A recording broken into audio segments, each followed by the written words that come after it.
The BS Report is a free-flowing conversation that occasionally touches on mature subjects. First of all, This is the BS Report with Bill Simmons. it might be cool, I don't know. And if it's not, I don't The care. BS Report with Bill Simmons. Bill Simmons works for ESPN. He's also named the Sports Guy, and he writes a comical sports column. He must be a popular dude. The BS Report. It's got a real dirty sound, like a rusty steak knife cutting through a well-aged steak. Now.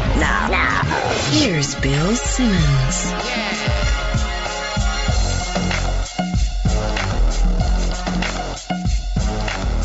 Welcome to the BS Report, a hazy Monday here in Southern California, and a hazy week for the sport of boxing, which has increasingly few fans. Two of them are on the line right now, myself and our friend Cousin Sal. Cousin Sal, I don't know. It might just be one. are you out? I don't know, man. This is as bad a screw job as it gets. So the consensus seems to be that people cannot for the life of them figure out how the judges arrived at this verdict. I watched the whole fight. I never at any point thought Bradley even had a remote chance to win.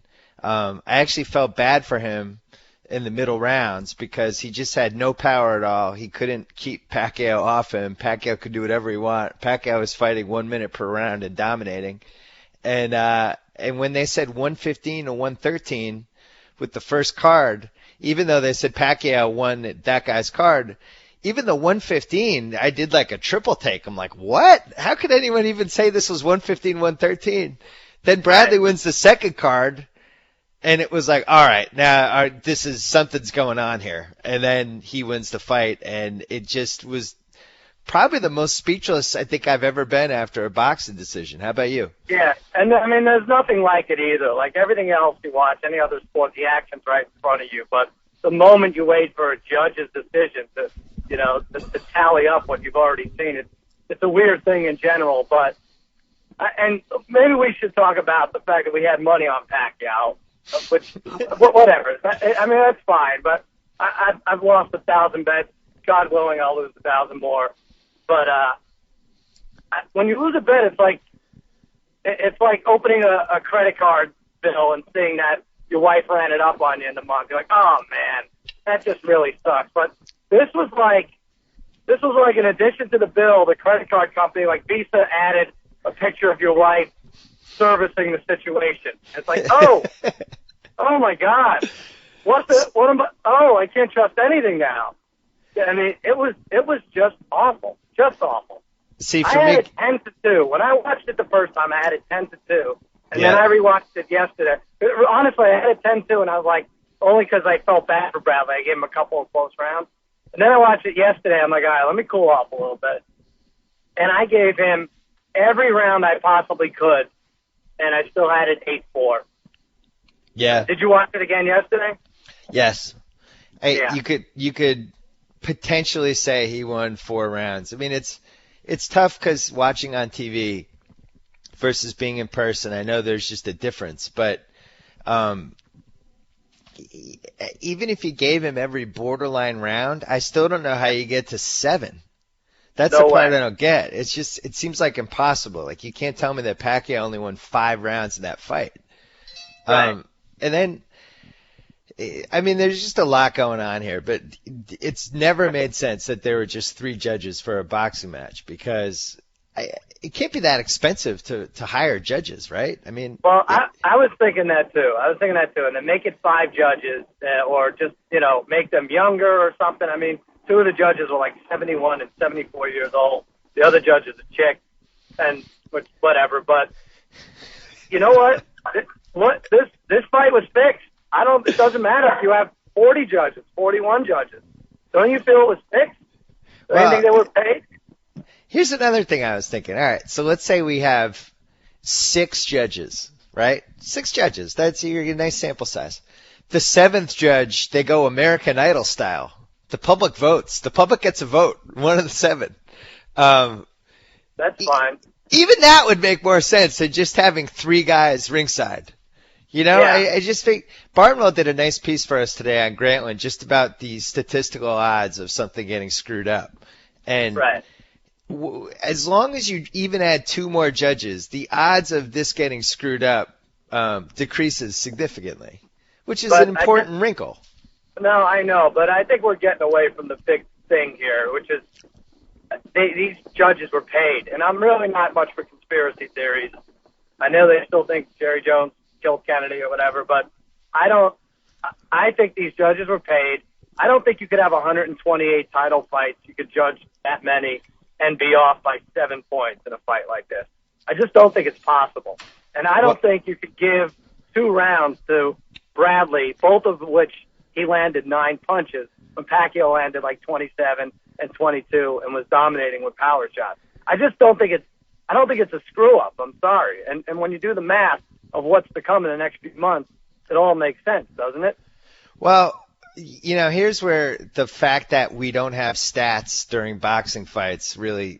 Oh wait, we totally have stats. Oh wait, Pacquiao landed 100 more power punches. 100 more power, almost 100 more just overall punches. You want to go by who was worse for wear? He wins that ring generalship, whatever that. I think he controlled the action. How did Bradley win this fight? How did he win 5 rounds, let alone 7 of this fight?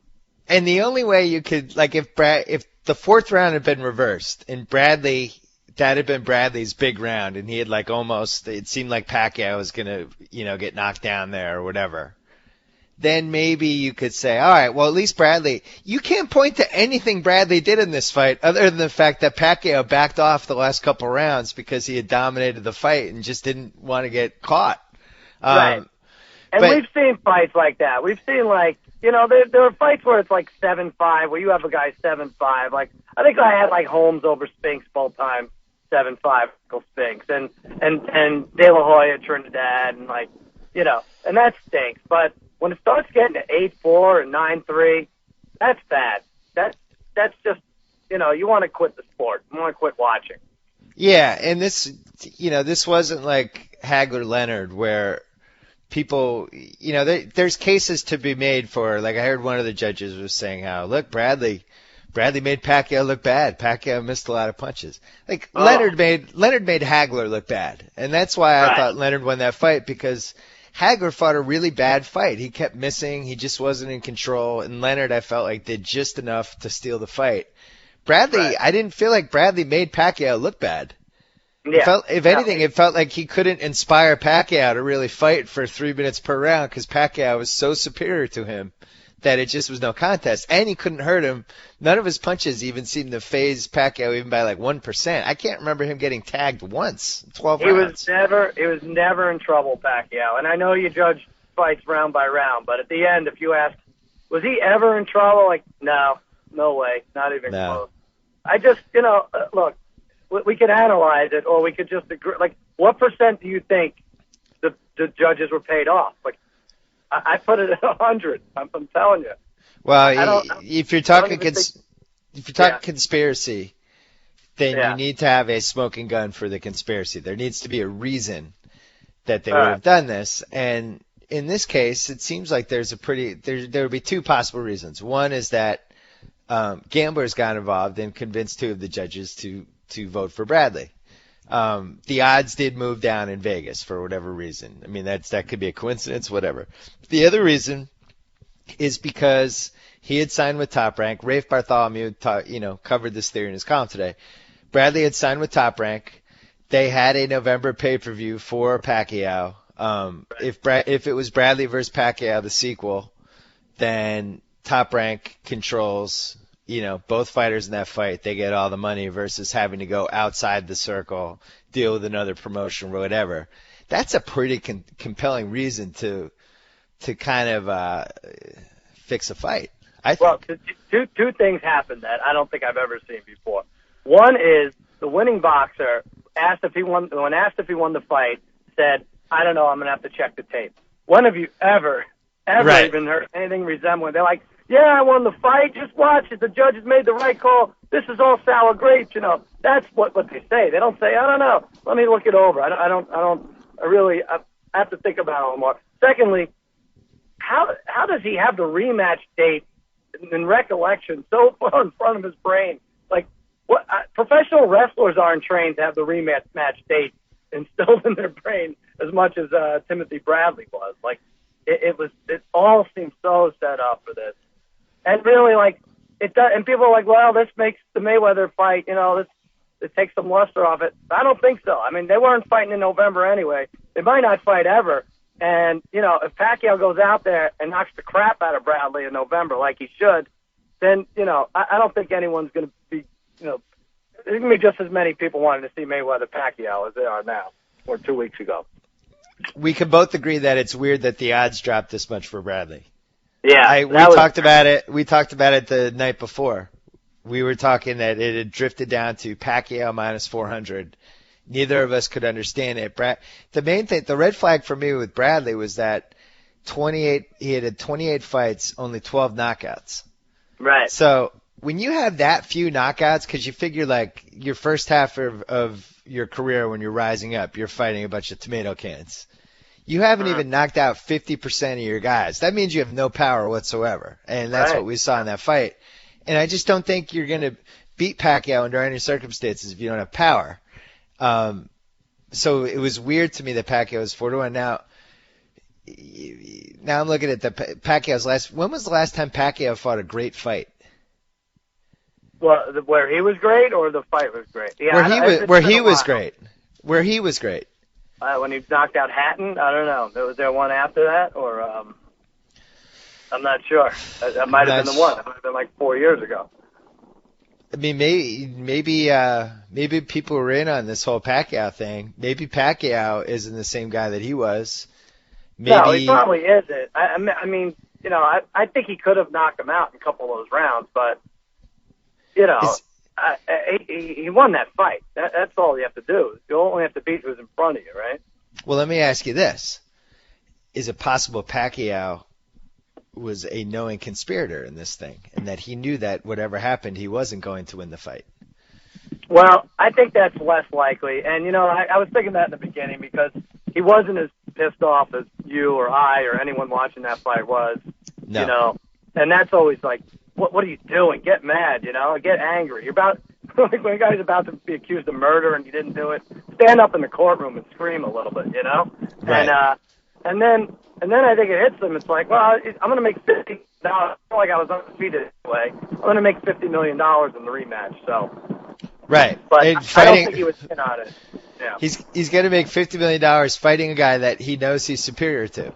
Right. Who has no chance whatsoever. Well, the other thing I was thinking was maybe the plan all along for whoever, and who knows who was in on it, was to have Bradley win this fight.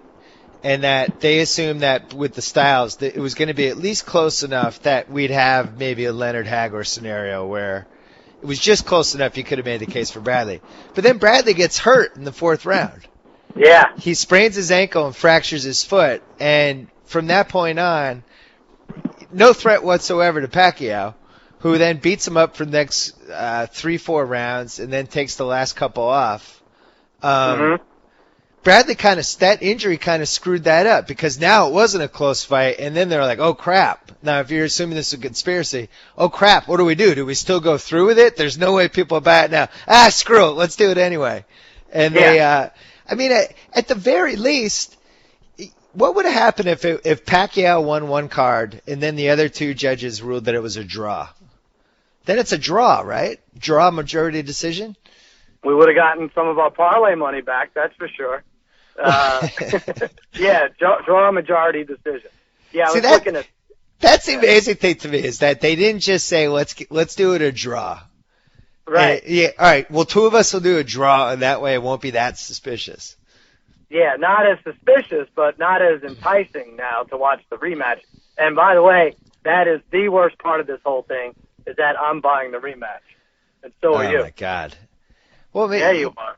I do wonder if they should refund the people who spent $65 for the HD, whatever. I know they should refund my bet, but it looks like the commission. Really, if for those of you who bet this fight legally, class action this thing up. Try to get it because it doesn't really get worse than this, and in this country at least. I mean, did you feel like you were in a foreign country at a point? Like oh yeah, this is where elections are overturned for no reason, and weird Right. things like this happen all the time. But Well, you and yeah. we talked after the fight, and the verdict was so bad that I think I actually said to you that, it'll be fine. The next morning they're going to wake up and overturn it.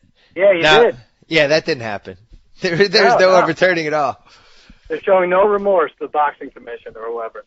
Two So- rounds where he landed 9 punches, and 2 judges gave Bradley both those rounds. Are you kidding me? It's unbelievable. I would like to get those judges together to score other famous sports movie fights and real fights in the history of boxing. See what That's a good idea. That's see a good what, where idea. they fell. I think they No, would have but- scored. Balboa wins the first Creed fight, I think, on Dwayne Ford's Yeah. card. Whatever.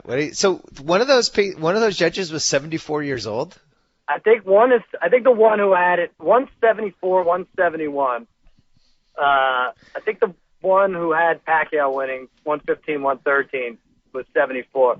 And also, I think he was in on the picks too, because if he has it 119, 111, like everyone else, then it makes you think, you know? Like, the fact that he kept it close, like, you're now wondering, wow, maybe it was close. But I'll tell you what they have to do to fix a fight. They can't have all 3 broadcasters and Howard Letterman and, they can't have everybody saying Pacquiao won easily. They should have paid off Howard Letterman. If he kept that close, this would have been less of a thing. And it wasn't even, they went well beyond that. Like, they were saying, they were complimenting Bradley the last 2 rounds for still fighting hard, even though he'd already lost. Bradley's corner picked him up after the fight, and Lampley had some derisive comment about, well, I guess this is Bradley's, they feel like it was his one chance to be carried by his cornerman after a main event. Right. And then he ends up winning it. I agree with you. Pacquiao seems like he should have. I know, he's definitely kind of an odd duck. He's a religious guy, right? Maybe he's just serene all the time. I don't know what his state of mind is. It's really strange to me that you could fight a prize fight where your job is to try to punch the other guy, and you're putting your life on the line, and you want to win. You're obviously a competitive person. That your reaction to that decision would be what his reaction was. It was almost like he knew what the decision was going to be. Yeah, and I don't know if it's just the exhaustion or just the fact that he's stunned, or like you said, maybe he's just like a good person. Just he was about congratulating Bradley more than anything, but it didn't seem to match up. Freddie Roach should have been upset too. I don't think you saw last week. Freddie Roach trained a guy Coyote who fought Antonio Tarver. And Tarver won about 4 rounds, and they called it a draw. And Freddie Roach got screwed again, and the same thing. He didn't say anything. Very, very, very strange what goes on. Well, was this worse than Roy Jones in the '88 Olympics? I remember this being worse, and like I said, we had money on it, so that factors in. But I don't know if I saw that fight twice, but I don't know. What do you think? But that one was just clearly rigged because of where it was and the whole thing. The worst decision that I can remember, just from being totally confused and just stunned and shocked, was when Leonard got the draw against Tommy Hearns in their rematch in 1980. That was bad. What about Chavez Whitaker? That was pretty bad too, right? Yeah, that was pretty bad. But at least that one didn't jump out to me the way because I was a huge Leonard fan, and when that fight ended, it was just devastated.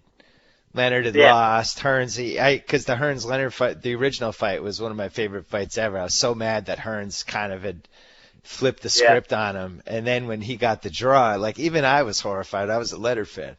Right. It's this is terrible. There's not too many that you remember that are 8-4, 9-3, 10-2. That you had them and your guys lost. This I think falls squarely right there, and it's a shame. It really is. And we got off to a good start. When there was that delay, when Pacquiao had to stretch his calves or whatever, Kellerman's talking about the Grantland. They gave you a Grantland plug. I was like, oh, this is great. This is going to be a great night. You heard that, right? I was very excited. It was, and then you're thinking all right, this is pretty weird with this calf thing. What if for some reason I was thinking of Michael Chang in the French Open that year when he was cramping up and he could barely walk. Like, what if Pacquiao was in that situation in the fight where he's like bending over and he's stretching his calf as he's trying to fight, but he seemed fine. I mean, if anything, I think, maybe that's why he didn't like go full bore on Bradley, because I think he was trying to protect himself a little bit. There's no reason to. Well, and it's that, and it's this other stupid psychological thing where I think if he feels if he beats these guys up bad enough, Floyd is going to back off even more than he already has. This is one of your theories. You like this theory.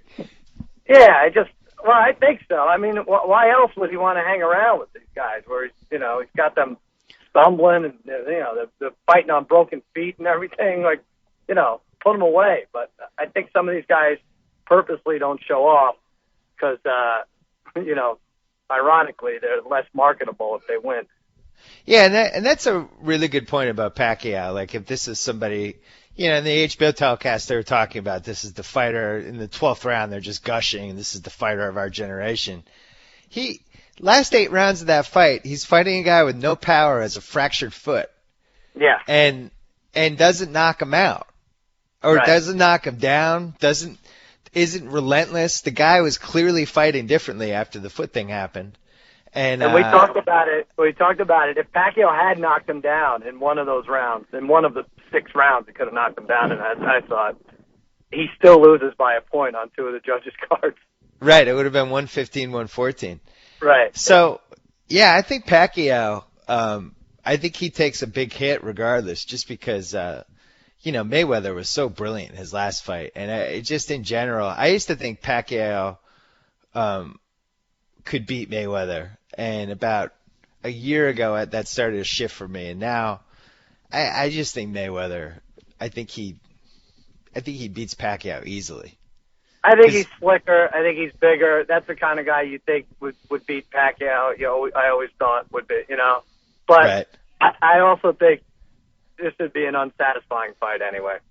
I'm at that point where, it'd be about 7-5, maybe Mayweather, and whatever.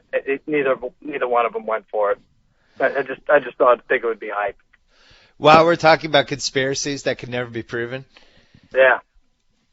trying to figure out why Pacquiao would be so willing to just kind of roll over and let this happen. One, obviously the rematch money that he's going to get. Yeah. 2, what if there was truth to some of his PED stuff, and what if somebody goes to him before the fight and says, "Look, you're going to go along with this, and here's why," and shows him some sort of evidence of something that Pacquiao did something over the past 5 years that he shouldn't have. Wow. And maybe maybe they're all in. I love conspiracies. I'm still talking about the JFK assassination 50 years later. Maybe Pacquiao was in on it. Maybe he was. It would be easiest to fix just by approaching the judges and saying, "Hey, as long as this clown stays on his feet, let's keep it close and give him the slight nod at the end." And the other thing I was thinking was, there's only one person in the last 20 years that we know definitely fixed a fight, and he actually failed trying to fix it, and that was Marcellus Wallace in Pulp Fiction. Maybe Marcellus Wallace was involved. Where is he? I think he's in L.A. somewhere with some redneck. Maybe he emerged from Zed's basement and finally figured out how to fix a fight correctly. He couldn't fix it. Yeah. So you think, is this good or bad for boxing that everybody is horrified and saying that this is the end of boxing? If boxing has shown anything over the past 50 years, it's that no matter how horrible something is, people always come back. I think it's terrible, and I think it's terrible right now. But I also think if it could map out just how they wanted it. If Manny comes back and kicks the crap out of Bradley in November, like I said, I think just as many people want to see him fight Mayweather in March, and they will. So and then this will have been forgotten. This will be chalked up to a bad decision. Whereas Bob Arum is like clearly behind this whole thing, even though he's putting on a show. But I think it'll work out for boxing. Bob Arum did a nice job of throwing everyone off the scent right after. Oh, this is terrible. That's the worst decision I've ever seen. Everyone's like, oh, look, even Bob Arum's upset. He's such a crook. He stands to make so much money the more he can make it like it was a bad decision. Here's one last point I want to make. If Obama has an election coming up, he's already positioned himself as a sports fan.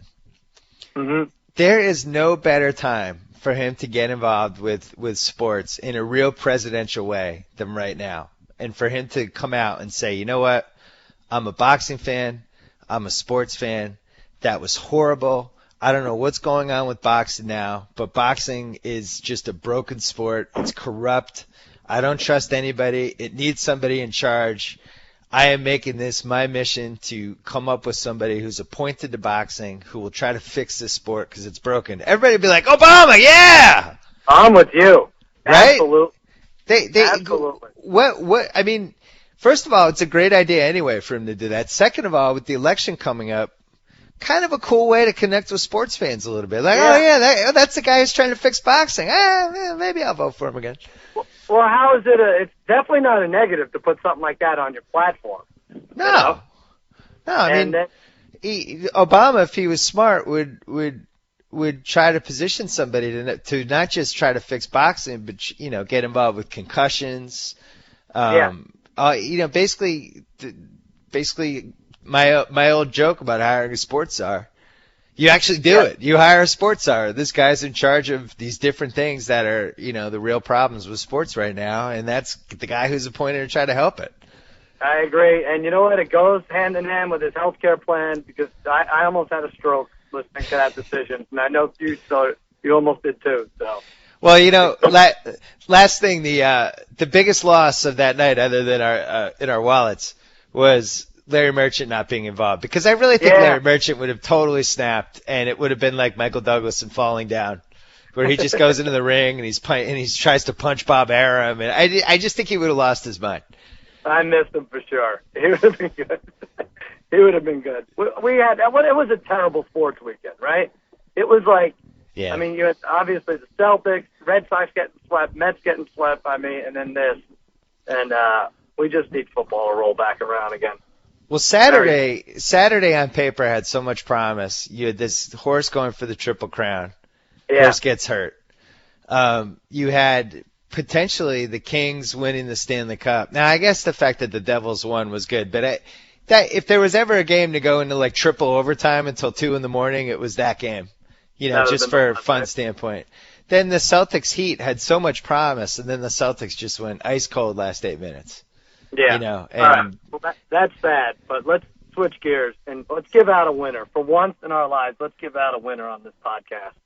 And that's Oklahoma City in 5 at 8-1 and Oklahoma City in 6 at 3-1. And I know both aren't going to happen, but one. I like Oklahoma City in 6. It makes me nervous that almost everybody likes them, though. Yeah, but they're better. They're going to embarrass this team, I think. Don't you think there'll be that one LeBron game where he gets it together, probably game 3, but after that, it's just I just think they're a much better version of the Heat. Yeah, I'm still sorting out my feelings on it, but I do think from a speed standpoint, it's going to be such a jolt for Miami to go from those Boston, you know, the walk it up Boston guys. Basically, Rondo is a one-man fast break, and you know they're playing in a series against Michael Petrus and Keon Dooling and Greg Steemsma and Ryan Hollins, and now you're going against this team that is, you know, Derek Fisher's their worst player in their top 8, and even he played pretty well in the San Antonio series. But Durant can go head-to-head against LeBron. I think Westbrook is going to be a real issue for them. Mm-hmm. Up front. I actually think the Celtics would have put up a better fight than Miami's about to. But I've been wrong about these things. Well, here's the thing. Basketball is pretty simple. Most of the time, almost all of the time, whoever has the best player wins the series. And that's just the way it is. Mm-hmm. And if LeBron is the best player in this series, I think Miami's going to win. If Durant can match LeBron, be better than him, or play him to a stalemate, you know, whatever, I think Miami's in trouble, because the dirty secret about that Celtics Heat series is that Dwayne Wade had a bad series. Yeah. And it reached a point by Game 7, I was rooting for him to take 20-footers, and I was rooting for him to take shots away from LeBron. And anytime he tried to go one-on-one, I was happy. The best way to judge a team is by when they're playing your team, and you're thinking, I hope these guys do this. And I wanted Dwayne Wade to shoot that entire Game 7, and I think that's a real issue for Miami. They don't have – it's not a case of them having two of the best 4 players in the world anymore because Wade's not playing at that level anymore. No, they don't win if Bosh doesn't come back, I don't think. But, out of anything that could happen in this series, the thing I'd be most shocked at is if Miami sweeps those 3 at home. I just don't see that. And even if Oklahoma City splits that one, I think they win the first 2. But even if they go down 3-2 coming home, that's a win. That's a win. Yeah, it looks pretty good for Oklahoma City. And, then you think about how Miami could add home court advantage in this series and gave away some games in March. It was only a 1-game difference, right? Yeah, and Miami really blew some games that they could have won. And Oklahoma City has a legit home court advantage. Miami does not. But Oklahoma City's a tough place to play. Now, Boston's a tough place to play too. LeBron went in there and when it became a serial killer in Game 6 and murdered everybody. But the great thing about this is LeBron versus Durant. Just those guys going head to head. That's, if you're a basketball fan, it's the dominant storyline. It's the best thing about this series. So rare do you see the two, probably the 2 best players in the league, same position, being able to go head to head. It's fantastic. Love it. It's gonna be fun. I'm going. You're going tomorrow, right? No. Oh yeah, you're going to media day, right? Wait, when is that? Is that today? No, Oklahoma City. I thought you were going. No, I'm not going to go. No, I had a room at the haunted hotel for you. No, you deal with that crap yourself. Right. I might be buying into that, but let me just plug Jimmy Kimmel Live has primetime NBA shows for games 1 and 2 and 3, all of them, before or after the game, depending on where you live on the East or West Coast. David Spade tomorrow, and on Thursday it's Joel McHale, and I have a hidden camera bit going in Thursday's primetime show as well. So beautiful. So we recommend Oklahoma City to win in 6, 3-1 odds. And since we both like that, then I would urge America to stay away because we always lose. So go the other way then. Miami in 6 is 7-1. So there you go. Anything but Oklahoma City at 6. All right, Cousin Sal, we'll talk to you soon. All right, Billy, good job. Good job by you too. All right, let's go to beautiful Hartford, Connecticut. On the line, he came through his complex litigation. This is John because we changed our phone system and he has to answer first. Johnny, I didn't want to live a lie. This is like behind the looking glass here. This is how the sausage gets made. Neither of us are good enough actors to have pretended to ad-lib the complex litigation. This is John. This is the BS report behind the music. Johnny, cocky Yankee fan is back. Yeah, I sent out that tweet, and it's funny because I don't even really have any animosity towards the Mets, but I always hear about, and I think really you have to live in New York and be a New Yorker to really experience the full Yankee Mets venom, such as it is, which I didn't even really know existed until a few years ago. But yeah, I think the Mets fan, it's more directed from the Mets fan to the Yankees fan because they have a little bit of an inferiority complex. But they always talk about the varsity and the JV, and after the sweep and sort of an amazing comeback because the Yankees looked really dead all day yesterday. So when they came back and won, I was giddy with excitement, I guess. So I just couldn't resist tweaking the Met fan for no apparent reason. You said that the varsity usually beats the JV. It was just an assassination of the Mets fans. Apparently I was corrected on Twitter that the varsity normally beats the JV except in the Mighty Ducks 3. I have to admit that I missed that award-winning film. I haven't seen that one, but I guess the JV must beat the varsity somehow on that one. That's the plot of Mighty Ducks 3? Apparently. Is according Estevez? to some of my Twitter followers. Is Estevez in Mighty Ducks 3? I don't know. That's a good question. Back? Mighty Ducks 3, the grab for cash. Yeah. Mighty Ducks 3, you're paying in cash, right? No check. So the Yankees rolled through the Mets, and Andy Pettitte, after his year-long retirement, I think he's my age. He's your age. He's somewhere between your age and my age. He's in his early 40s. I think he's a little bit younger than us, like a year or so. I think he's like 39 or 40.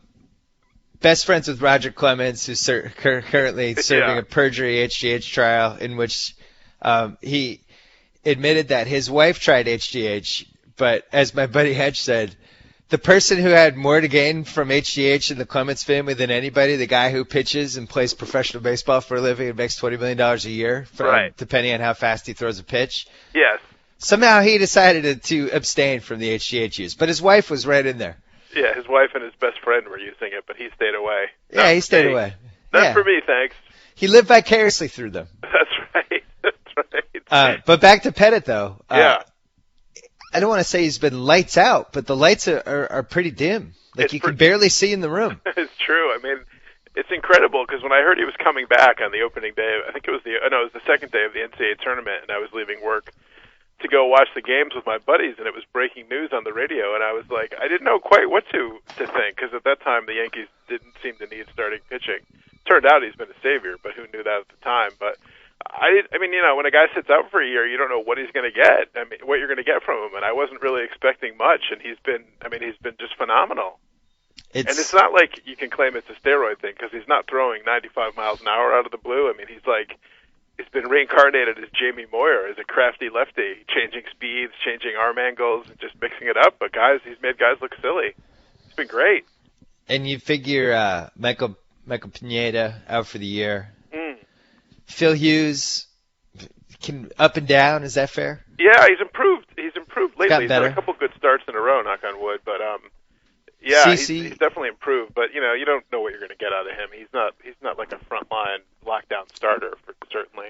CC typical year. Yeah, CC is. You can go take him to the bank. Ivan Nova, roller coaster again. Good record, but his ERA is an atrocity, and really up and down. Greatest closer of all time, not on the team. Yeah. Hasn't totally come back to haunt you. No, and really their starting pitching, Kuroda's been good lately. He's had a couple good starts in a row. He flirted with destiny on Friday night against the Mets. And he had a really good start before that, too. So maybe he's coming around and figuring things out, which would be nice. The Yankees have been on a little streak here. They've won 8 of their last 10 games, and they've done it at a time when Jeter's ice cold. And Granderson was I think Jeter and Granderson were combined 1 for their last 33, and they're still winning games. That's a huge sign for them. And meanwhile, the Red Sox are kind of starting to slide the other way a little bit. I know. A couple weekends ago, I think it was, the Sox were like a half game behind the Yankees, and I expected the weekend the Sox were going to overtake them. And then since then, they've gone in opposite directions. The Yankees have opened up a nice little cushion against them. So. It was a discouraging weekend against the Nationals. I saw Saturday and I saw Sunday. Yes. And the Nationals have guys who can score from first base standing up on doubles and throw 100 miles an hour, and it's exciting. And the Red Sox do not. It's like the Rays, though. When the Rays first came on, when you suck for 10 years and you have number 1 draft pick after number 1 draft pick, eventually that's all going to come to fruition, and you're going to have a juggernaut. So that's what's happened with the Nationals, too. Yeah, it's the old, it works for the NBA, and apparently it also works for baseball. You don't want to be in the middle. You want to really suck, or you want to be good. That's and if you really suck, and you continue to suck, and you suck, and you suck, and you suck, eventually it's going to pay off. Right, and it has. And they have Bryce Harper and Strasburg and Zimmerman, and, they have a good young team, and they proved it. I was impressed. They're frisky. I don't know enough about the Pirates to know if they qualify for that as well, but I know that they also are a young and talented team. The Pirates may be the exception to that rule that we just talked about, because they've sucked for 25 years now, or since Bonds left in 91? Yeah, I know they've blown some picks. They haven't really come through, although this year I know they're in first place now, but they haven't really they haven't really followed that rule of sucking enough, and then eventually it comes to fruition. It was a little sobering when the Celts got knocked out on Saturday night. All of a sudden, just staring at 4 months of baseball, basically. Yeah, I was almost going to tweet that and say, well, the silver lining is now that the Celtics season is over, Boston fans can focus on the Red Sox. But it was a little too cruel in the moment, so I stayed away from that. Yeah, when my dad and I were at dinner on Thursday night, and Buchholz was pitching. And he went through the second inning unscathed, and we were like, Buchholz. And then both of us looked at each other and were like, God, this season sucks. Buchholz gets 2 straight scoreless innings, and you're supposed to be excited High-fiving. about this. But yeah, it's a really forgettable 500 team. And what's interesting is the season ticket holders who normally could get rid of any seats they wanted. A combination of the fact that the worms finally turned a little bit with Red Sox Nation and the pink hats, all that stuff, but Right. Also just sports in general and the fact that it's people don't want to spend 5 hours driving to a baseball game and then going to it more than once or twice a year all of a sudden. The clusters of empty seats are really crazy. Like, there are empty seats, that part in Fenway, which great seats, by the way, where the left field wall is. There's that one section right next to the wall, which is always packed because it's like a great place to get a foul ball. It's a really cool angle. And, I mean, you're talking like 20 empty seats, like in a cluster. But wait, I thought they have a sellout streak. That's the envy of all sports. Well, it'd be very, very interesting to see if that's true or not. I mean, I'm sure somebody's just gone and tried to buy seats, right? Oh, yeah. They Boston Globe had an expose about this a few weeks ago, where if you go to a game at like 9 o'clock, not only can you buy seats, they'll just give you the tickets. You go up to the window and they say, here, just take them. Go ahead. I don't understand how that's a sellout. You don't have to pay for them? No. It was a big thing in the Boston Globe about how they went to different windows at like 9 or 9:30 of a 7 o'clock game. Yeah. It's like the 6th inning, 7th inning at that point. And you went up and a reporter went up and said, can I buy some tickets? And they're like, oh, here, just take them. What's funny is that you read the Boston Globe more than I do because you go and you hate read Boston.com every day. I do. I absolutely do. It's when the Red Sox go on a winning streak, I actually get bummed out because I will not go to the Boston Globe Sports at that point. It's only when they're losing, and I can read all the hateful comments, and it makes me happy. The Schadenfreude. So Gonzalez needs to go. Exactly. Or trade proposals that are like useless for whoever for Tim Lincecum straight up. I like to read those too. Yeah, the Euclid thing is he's clearly getting traded. Yeah. I don't know what the Dodgers are waiting for. I just keep assuming that trade's going to happen. I don't know what the holdup is. Just make it. I was reading on Twitter or somewhere about how there's like 10 teams in the mix for Euclid, which I don't understand in the slightest. But totally should be. I think he's the ultimate change of scenery guy. First you think of all, he's going to take off once he goes, but I don't know. 100%. I don't think he can combat being whatever he is on the other side of 30, and his body's breaking down, though. Yeah, but you play him at first base.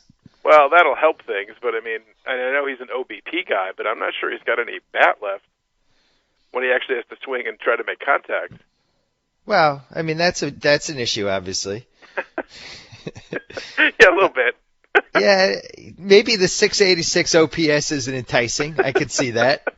But he, I will say this as somebody who watches more of the Red Sox than he probably should because it's such an unfun season. He still has his eye. Yeah.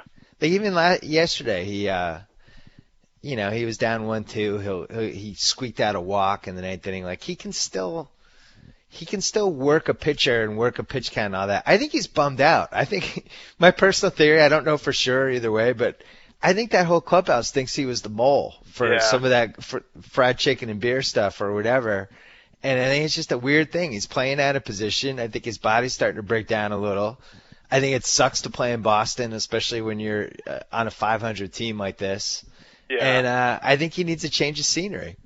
I really do. I think it's that simple. And I would absolutely trade for him if I were the Dodgers. All right. Because that guy's been in big games. Yeah, no, he's done it in the crucible of the American League East, so he could go somewhere else and thrive, I suppose. The biggest shocker of this Red Sox season was that this Daniel Bard as a starter experiment didn't work because there were no signs at all that this wasn't going to work. Right. I just feel totally blindsided by the whole thing. It's not like they could have looked to their biggest rival and Jabba Chamberlain to see what happened there. It's not like there wasn't exactly a path to follow, a script that you could see what was going to happen. In all seriousness, it was probably the least surprising story from start to finish in the history of Boston sports. I at no point during this entire thing did for a second I feel like Daniel Bard was going to be a good starter. Or did this decision make sense in any way? Plus, he had a track record in the minors when he was a starter, and he was terrible at that. That's why they put him as a reliever. Control These baseball issues. guys, they make guys a reliever for a reason. They know what Yeah. they're doing. There's a reason they were made relievers. Yes. And you Yes. should just leave them there. And I realize it's tempting because the guy throws 99 or 100 miles an hour.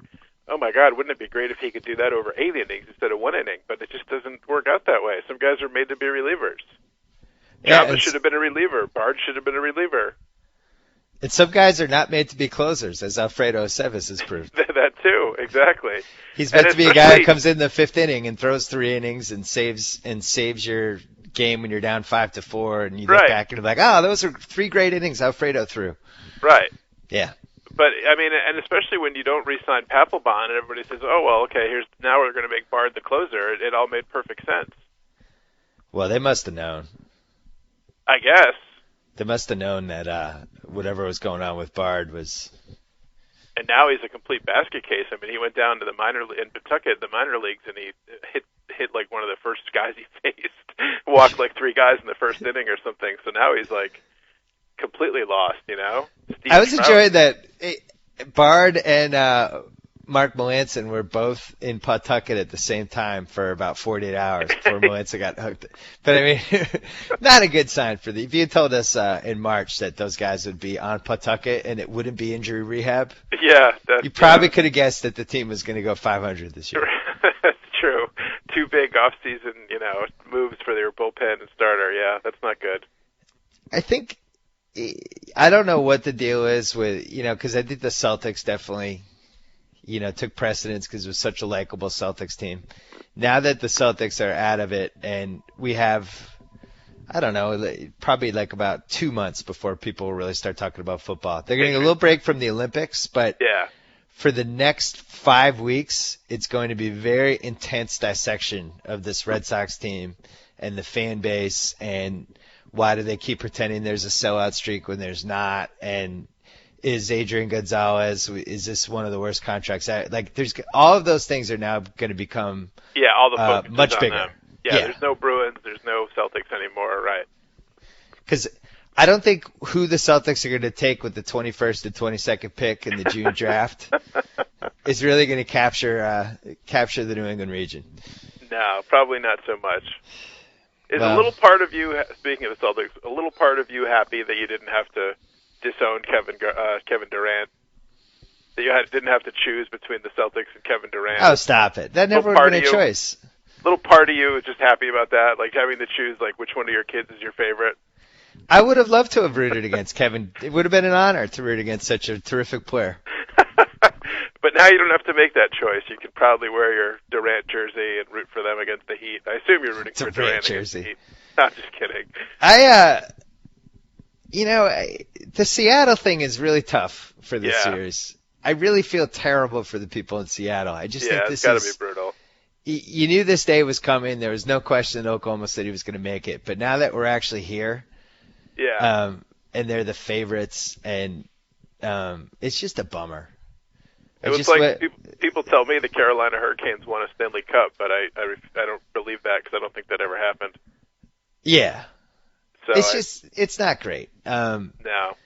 But Basically every American's duty to root against the Heat, though, isn't it? it seems that way because that's the Yeah. other thing. If the Heat win, then the entire city of Cleveland goes into a coma. Like Right. either way, you're going to have a city that just be traumatized. But Yeah, it's true. I feel like I really despise this Miami team. Just Yeah. as a fan, like I have a lot of sports hate for the Miami Heat right now. Understandably. Especially Wade, who I think had a crummy series and is the classic front runner, sticks his chest out as soon as the game is almost over and he made a jump shot. Right. He didn't used to be that kind of player, but I think he's gotten older and that's the kind of player he's slowly morphing into. So from that, I'm going to be more rooting against Miami than rooting for the former Seattle Sonics. All right, that's fair. How about you? What are you rooting for, Johnny? Well, I'm going to root for the Thunder, I suppose. Although it's kind of ridiculous to me that Oklahoma City has a professional sports franchise. But and I feel bad for Seattle because the Supersonics were a good franchise, but I can't bring myself to root for the Heat. And partly it's because of the decision and the way they all came together and all that. Yeah. Were put together and all that. Pat Riley is involved. I don't care for Pat Riley. But also, I mentioned this during the NBA All-Star game about this trend, and maybe it's in all sports because I think football guys do it too. But basketball, these guys where they wear like these Clark Kent glasses, which I don't understand in the slightest, like why you want to look like Urkel. Yeah. But then, even more ridiculously, when the Heat lost what at the time seemed to be a pivotal Game 5, Wade is in the locker room after the game, and he puts on the Clark Kent glasses. They don't even have glass in them. Yeah. I just don't understand, as like an adult, why I would wear like glasses that have no lenses, lensless glasses. Like, why would I put those on like it's Halloween? Isn't the goal of all the fashion in the NBA playoffs to get people to talk about the NBA fashion in the NBA playoffs? You think that's what it is? Yeah. Can you at least put, I'm going to go full Mad Dog here. Can you at least put glass in there? Can it just Doug, be clear glass?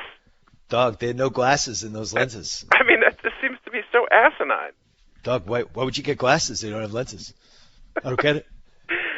If I had some like heartbreaking career thing where things didn't go well in my career, and then I like left work and I was wearing a wig for no apparent reason, Yeah. I don't understand why that would make any sense. You lose Game 5, you're the Heat, you're going to win 5 or 6 championships allegedly, according to the press conference. Yeah. I just lost a heartbreaking Game 5. Let me put on my lensless Clark Kent glasses. It'll make me feel better as an adult. The other thing that was really interesting was Wade talked about how he had a stylist.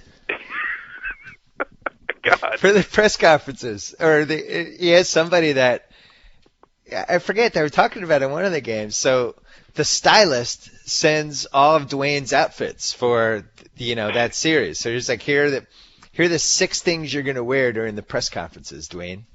Jesus. And Dwayne says, "Thank you, stylist." Oh my God. In Game 4, I have you in a nice little Azad getup. Oh, that sounds great, stylist. I'd like to be put on retainer by some NBA player. I'll offer my services, and I will give him advice like, make sure your fake glasses have fake lenses in them. Yeah. For Game 5, we're going to take out the lenses, Dwayne. I just feel I like the momentum of the no lenses for the last 2 games. Here's my advice. A lot of guys go with the glasses, but how about if you go with the full Groucho glasses with the nose and mustache? Really mix it up a little bit. Why don't you put those on after the game? Wait, how could somebody get to the point in their life when they're a man and they have a stylist? Well, that's a good question, too. And LeBron has, like, his little, like, pocketbook that he carries to games. That's troubling. I get it for, like, I'm going to the Academy Awards. I'm George Clooney. You're right. Or, like, I have a run coming up. I'm going to 4 different awards, and I'm going to 3 charity benefits, and I don't know what's in because I've been busy. I'm making a movie. I'm going to hire a stylist for the next couple months just to, make sure I don't look like an idiot. But if there's a stylist listening that wants to start dressing me, yeah, I'm all for it. Maybe there's something to this. David Cho of Grantland. Can you imagine if we were in college though, and we're going to go out to a party, and one of our buddies put on black like Urkel glasses with no lenses? Right. I mean, would we be like, what the hell are you doing? What are you wearing those things for? You look like, ridiculous. With like a fuchsia sweater. Yeah, exactly. And corduroys. Yeah, I just don't get it. I don't know. It's over my head. I mean, maybe, I don't know. Maybe that'll be a trend sweeping the nation. Glasses it's really, with no lenses. This is where Larry Bird has really failed America because he's the one guy who would call all these guys out and do the grumpy old man Dana Carvey routine. Right. Back in my day, we just threw on a dress shirt. Well, not even. Back in his day, Larry Bird's stylist was like, go with the red flannel shirt instead of the blue one. Grow your wispy mustache about an inch longer. Right. It really has changed. It's just ridiculous. Oh my God. Who do you think is going to be the breakout stylist of the finals? I don't know. I've got to look at my stylist pool. See who I like in that one. Russell Westbrook seems like he's willing to push the envelope the most just to try to get on the sports blogs the most. Well, James Harden has that beard thing going, right? So I don't know if that really counts as a style, but I got a great email that I've been saving for a mailbag that, of course, I haven't written about.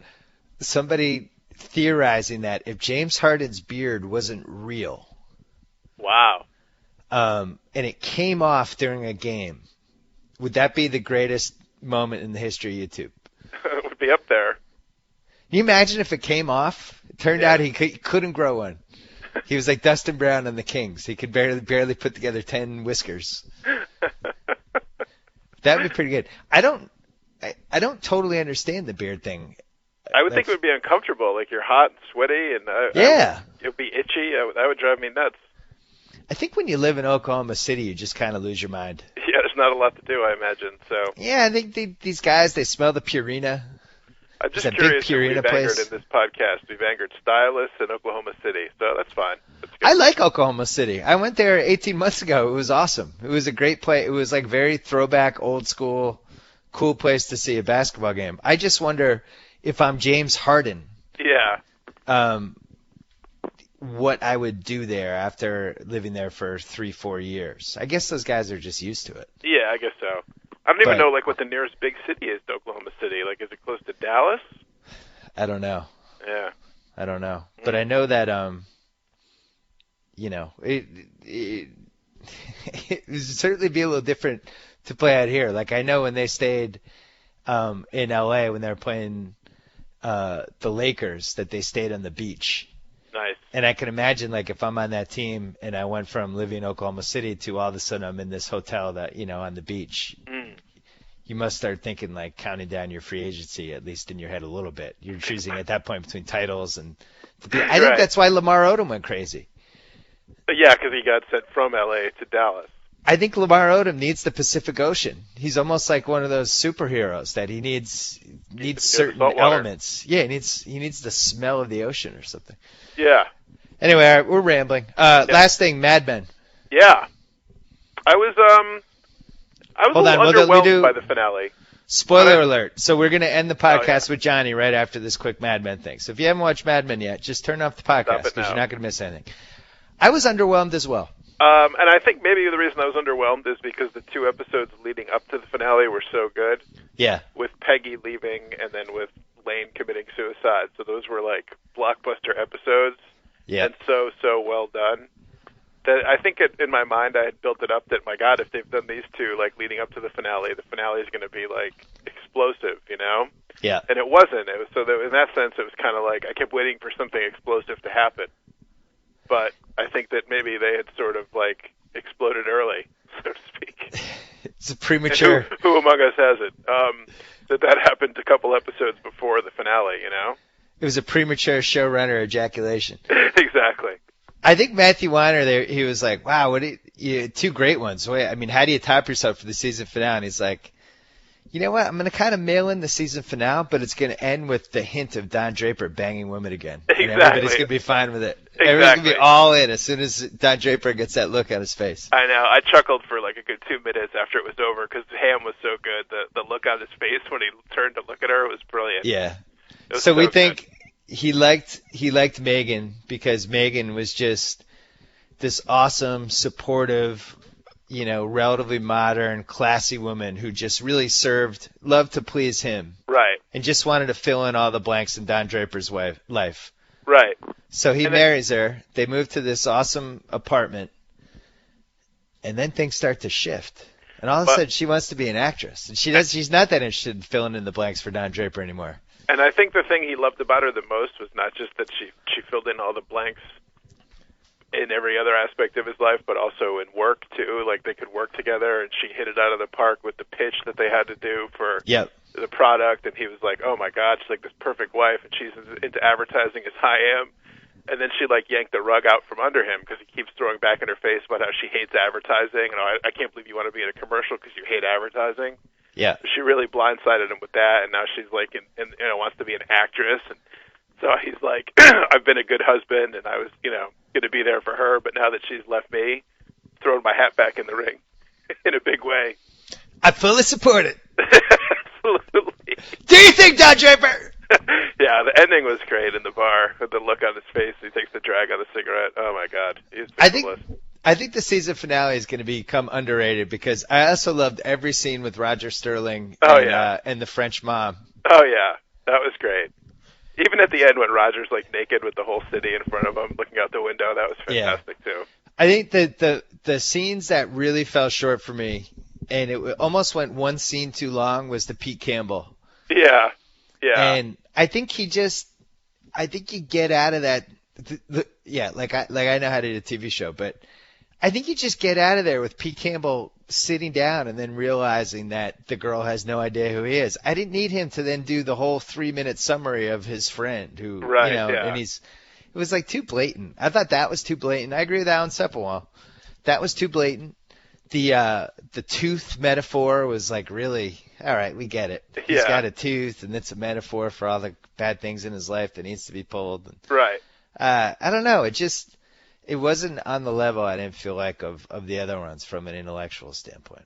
I also thought that the punch that the conductor on the train threw at Pete Campbell was the worst fake punch I've ever seen on screen.